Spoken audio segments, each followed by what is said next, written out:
Well, we begin this hour with Hurricane Harvey and its threat to millions of Americans in the southeast area of Texas. The Category 2 monster storm is intensifying in the Gulf. It's expected to make landfall less than 24 hours from now. Mandatory evacuations are underway across the region. The potentially life-threatening storm is expected to trigger destructive waves and flooding. And we begin our hurricane coverage with David Begnaud in Corpus Christi. Hotel manager. As Hurricane Harvey sets its sights on Corpus Christi, hotel consultant Jeff DeLong is making people get out. Hopefully it won't be that bad, but it looks like it's going to be fun.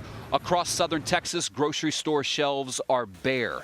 People are rushing to stock up on last-minute supplies. You got to have your Spam and cans of chili, tuna. Sandbags are being piled up and businesses are already boarded up. Hospitals worried about power outages have begun transporting critically ill babies from the Texas coastline and moving them inland. Many people in Corpus Christi are getting out, taking the city up on an offer to leave town for free. Hundreds of people boarded school buses headed for an evacuation center in San Antonio. Okay, you're good to go. All right, let's read this. Bye-bye. Along the coast, thousands of people are under mandatory evacuations, but not here in Corpus Christi. I think people are smart enough to make their decisions, and they don't need the government telling them what to do. Mayor Joe McComb has decided not to order people out. Why not put a mandatory evacuation for those low-lying areas? You don't have any enforcement authority, and we just felt like that a lot of people would rather stay here in their homes. The mayor knows the risks of severe weather. 2 years ago, his daughter-in-law and 2 grandchildren died in a flash flood in Wimberley, Texas. He says it's up to the people here to make their own decision. Are you staying or are you leaving?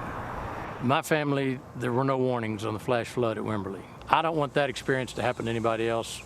Oh, David Begnaud joins me now from Corpus Christi. Man, David, that is something about the mayor and his family. He knows how devastating bad weather can be. What's it like where you are now? It looks pretty windy. I see you holding onto your hat.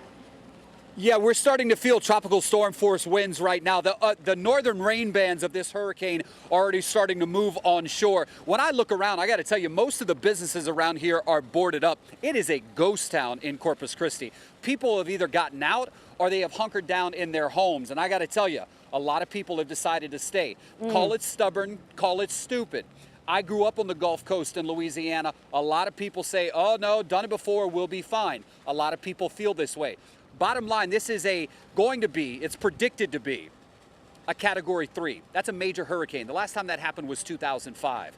Anne-Marie, the predictions they're making with this hurricane are downright frightening, including storm surge and rainfall. Do you know that there is one estimate that predicts we could see 11 trillion gallons of water fall on Texas in the next 3 days? I mean, that's kind of unfathomable. 11 trillion gallons if this storm does what they're thinking, comes on shore, makes landfall, and pretty much parks it for 24 to 48 hours. Yeah, that is a whole lot of water. And, you know, you're right when you say if it does what they predict it will do. Just 24 hours ago, I don't think they were predicting what they are predicting now. Well, that's a good point, yeah. Weather can be, it can be difficult to foresee just how bad things are going to get. But one of the things they are saying is that there could be as much as 3 feet of rainfall. I don't know how you prepare for that. What are people doing? Well, so look, people are getting out. Here's what the city of Corpus Christi is doing. They're saying, if you want to get out of town, go to the nearest bus stop, get on the bus, we'll take you to a receiving center in town, and they process them at the receiving center, and then they put them on a school bus headed to San Antonio. I would estimate roughly 600-700 people have taken advantage of that. They're offering that again today, but they will stop that at 12 noon. I got to tell you, I mean, aside from peanuts, I don't know what my crew is going to eat for the next 24 to 48 hours. There's not a darn thing open around town. We had a Thai meal last night, and we were some of the only people in the Thai restaurant, and that was about the only restaurant open. I want to go back to the mayor for a minute. You talked about the personal devastation that he felt.